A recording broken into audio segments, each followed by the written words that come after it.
जब मोदी ने देख लिया कि यहाँ तो अपनी दाल गल नहीं रही है, तो यूएई को फ़ोन किया। ये देखिए, यूएई शेख मोहम्मद बिन जायद अल नहयान से बात की है, दुख जताया है कि वहाँ जो हमले हो रहे हैं यूएई पर, ये सरासर गलत है।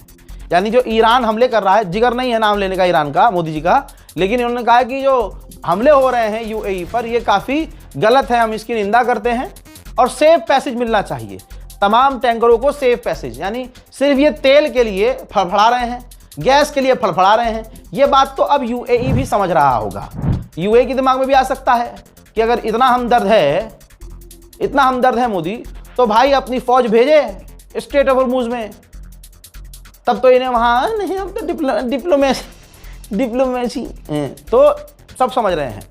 इसमें इस जंग में दो लोग बहुत जलील हुए हैं। दूसरे नंबर पर ट्रंप है, पहले नंबर पर कौन है, सब समझ रहे हैं।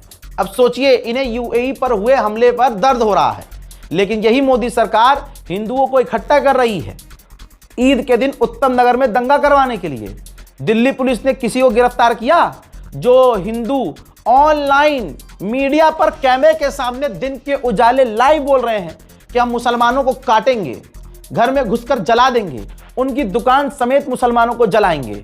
ये सब राजधानी दिल्ली में हो रहा है। जाहिर सी बात है, दिल्ली पुलिस कुछ नहीं कर पा रही है बेचारी, तो ऊपर से आदेश होगा, और ऊपर का मतलब सीधा सीधा है मोदी, क्योंकि भाई 27 में चुनाव होना है, हिंदुओं को हर हाल में मोदी जी को खुश करना है, और हिंदुओं को ऐसा कर दिया गया है कि मुसलमान मरेगा तो भाई ये खुश होंगे। नफरत की आंधी चल रही है, और इस नफरत की आंधी में हर कोई अपना हाथ साफ कर रहा है। जर्मनी के विदेश मंत्री का एक अभी और बड़ा बयान आया, सुनते जाइएगा, आपको थोड़ी सी हिम्मत आएगी। जर्मनी के विदेश मंत्री ने कहा कि जब अमेरिका स्ट्रेट ऑफ हॉर्मुज़ को नहीं बचा पाया, तो यूरोप भी नहीं बचा सकता, और जर्मनी का कोई रोल नहीं है स्ट्रेट ऑफ हॉर्मुज़ को जाकर खुलवाने का।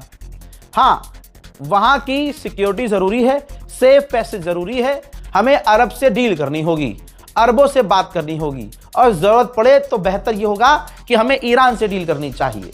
अल्लाह अकबर, सलाम हो शहीद खामनाई पर। ऐसी स्ट्रेटजी बना गए कि जो हमेशा से ईरान का दुश्मन था, वो भी कह रहा है कि हमें ईरान से डील करनी चाहिए।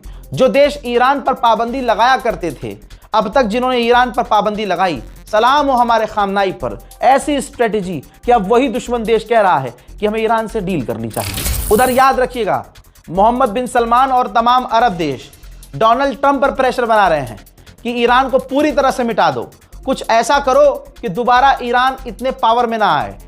अरब देशों को अपने नुकसान से ज्यादा पता है किस चीज का दर्द है, कि ईरान इस वक्त सुपर पावर नजर आ रहा है। यकीन कीजिए और इस बात को दुनिया को समझाइए, शेयर कीजिए इस वीडियो को। दोस्तों बता दूं आपको कि अरब देश जिद कर रहे हैं ट्रंप से कि ऐसा कर दो। भाई इनकी इज्जत जा रही है, ईरान सुपर पावर दिख रहा है भाई। जो एक वक्त में, तवज्जो दीजिए, और आप हिंदू हो, मुसलमान हो, सिख हो, ईसाई हो, जरा सोचिए, एक वक्त में दुनिया के सबसे बड़े बदमाश से अकेला लड़ रहा है ईरान, और एक वक्त में उस बदमाश से भी लड़ रहा है, इजराइल बदमाश से भी लड़ रहा है, अरब के गद्दारों से भी लड़ रहा है, और उनके पास सुपर पावर हथियार हैं। एक न्यूक्लियर वाले देश से ईरान एक नॉन न्यूक्लियर देश होकर पूरी तरह से ईंट बजा रहा है।